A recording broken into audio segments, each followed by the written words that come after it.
समय। कहते हैं समय से पूर्व कुछ नहीं होता, हर बात का एक समय होता है। समय से पूर्व न सूर्योदय होता है न सूर्यास्त होता है। समय से पूर्व पौधों में न पुष्प खिलते हैं न फल। किंतु एक बात सोचिए, यदि वर्षा आने से पूर्व किसान भूमि ना जोते, वो बीज ही ना पिरोए, तो क्या फसल उगेगी? यदि योद्धा युद्ध से पूर्व अपने शस्त्र ही ना परखे, तो वो युद्ध कैसे लड़ेगा? इसका अर्थ ये है, समय आपका जब आना है तब अवश्य आएगा, किंतु तब तक ये महत्वपूर्ण है कि आप स्वयं को उसके लिए सज्ज रखें, क्योंकि ये अवसर, ये शब्द बोलने में जितना छोटा है, ये आता भी उतने छोटे समय के लिए है और फिर निकल जाता है। अब यदि अवसर आपके हाथ आ जाए और यदि आप उसके लिए सज्ज ही ना हो, तो आपको सफलता कैसे मिलेगी?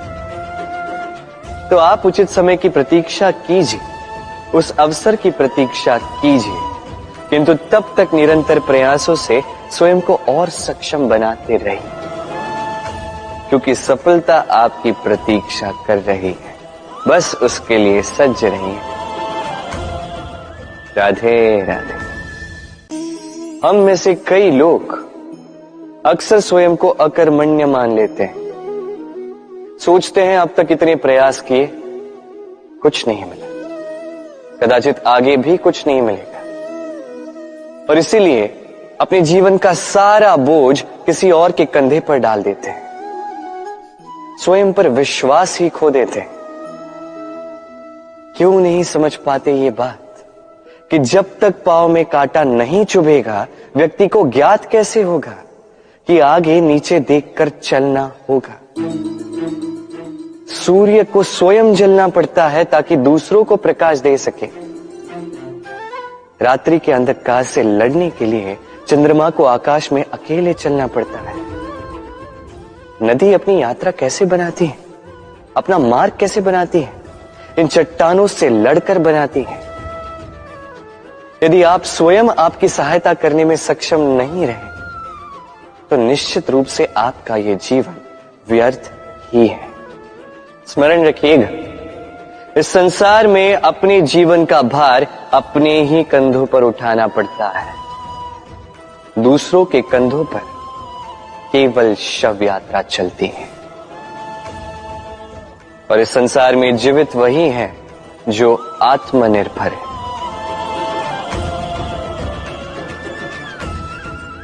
राधे राधे। हम सभी कुछ न कुछ पढ़ चुके हैं, कुछ न कुछ सीख चुके हैं, किंतु ये ज्ञान का केवल प्रारंभ है। हमारी चेतना कहां से जागी, ये जानते हुए भी हम समझ नहीं पाते। तो चलिए आज पुनः एक बार सीखते हैं ज्ञान का ककहरा। व्यंजनों का प्रारंभ होता है क से। क से कबूतर, ये पढ़ते पढ़ते हम शब्द रचना सीखते हैं, उसके पश्चात सब कुछ। किंतु क्या कभी आपने सोचा है कि ये क से ही क्यों प्रारंभ होता है? कोई और व्यंजन क्यों नहीं? क्योंकि ये क दर्शाता है करुणा।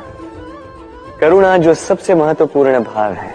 इसी करुणा के कारण आप किसी भी व्यक्ति या किसी भी जीव के मन की भावनाएं, उसकी समस्याएं, उसकी पीड़ा समझ पाते हैं। करुणा ही है जो प्रेम को जन्म देती है। करुणा ही है जो विवेक को जागृत करती है। तो क से करुणा यदि आप सीख गए, तो ज्ञा से ज्ञानी बनने में अधिक समय नहीं लगेगा। राधे राधे।